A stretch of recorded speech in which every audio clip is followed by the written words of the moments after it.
And the ego wants you to think that it's only about you and your relationship with that person, and that experience that's going on. This is much bigger than we get. This is a much bigger dynamic than we understand. And that shouldn't make you feel overwhelmed. It should make you feel grateful. In gratitude, I walk, that great line in the Course, love is the way I walk in gratitude, that by changing my mind to see everything as an extension of love or a call for love, what gratitude I have to be a bringer of peace to this planet, a bringer of peace in this relationship, a bringer of peace in this moment. What gratitude I have that this is what I can do. So you have a mighty mission. So anyone who tells me I don't matter, I always go, oh, yes, you do. You matter way far more than you know. And for us to not accept that mission is to, I think, what the Course tells us is this, to do nothing, it says. To do nothing. You don't fight against the universe because you cannot. You're not that powerful. You cannot end God, but you can make your life a living hell for you when you do not live the truth about who you are. That's what happens for us. So use your life productively.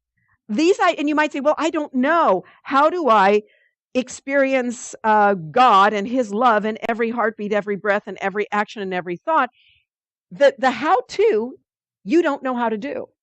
You have to be willing. You must be willing to allow him to use you. So our prayer every day should be, Father, here I am, use me. Use my words, and use my eyes, and use my ears, and use my hands, and use my feet, so that I may be a bringer of peace to this planet, and thereby bless myself, because what I give, I receive. So that's what we're asked to do, to become aware of the mission that we have. And it's not an impossible mission. It's a mission that is fully accomplished, but you do not know how it shall be done through you. You are just willing to let it be done. And wherever you go, knowing that he walks with you, knowing he is your words, knowing he is your thought, knowing he is your heartbeat, these ideas give you the sense that he is so close.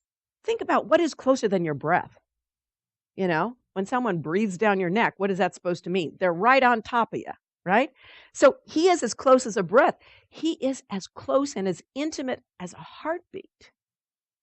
He is in every action and in every thought. He calls to you. Love calls to you. That's what we need to get.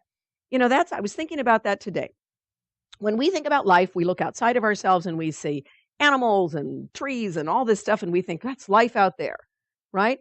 But remember, what that's saying is, if the Course says that that's an extension or a projection of the illusion, but what it also says is who projected it out.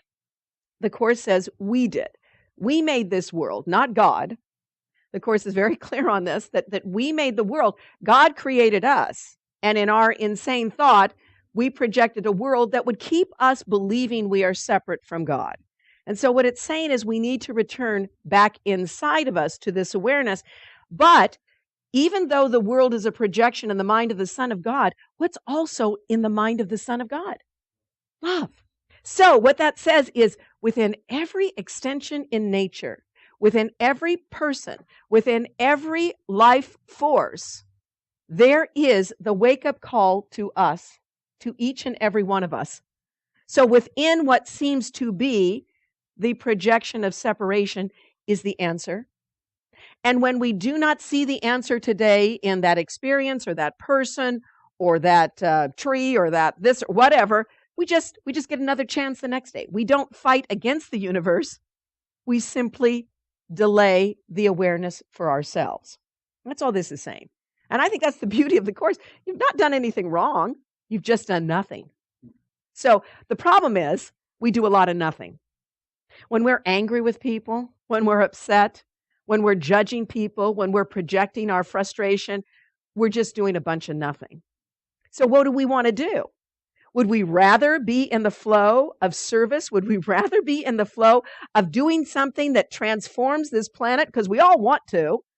Then it is time to recognize where we belong. That's what it means. My heart is beating in the peace of God. This is my reality. This is the truth about who I am. So then it goes on to say in that third line, in that first paragraph, it says, look at this beautiful idea, this beautiful, again, metaphor which is quite literal in many cases, peace fills my heart. Think about that. Fills my heart and floods my body with what? The only thing we're asked to do, yeah, the purpose of forgiveness. The only thing we are asked to do while we abide where we are not at home is to remember the truth. Remember the truth about ourselves and remember the truth about each other. Remember the truth in every circumstance and situation. Forgiveness isn't about somebody doing something wrong to you and then you forgiving them. Forgiveness is about seeing that everything is either an extension of love or a call for love. And the Course says, that's a nice thought, but you can't do it because you have so much investment in how you think people are responding and acting to you and at you. So you need to know everything's an extension of love or call for love. So help me, Father, or help me, Holy Spirit, or help me, Jesus, or help me, internal teacher, whatever word you want to use. Help me, love, to see this as you would see this.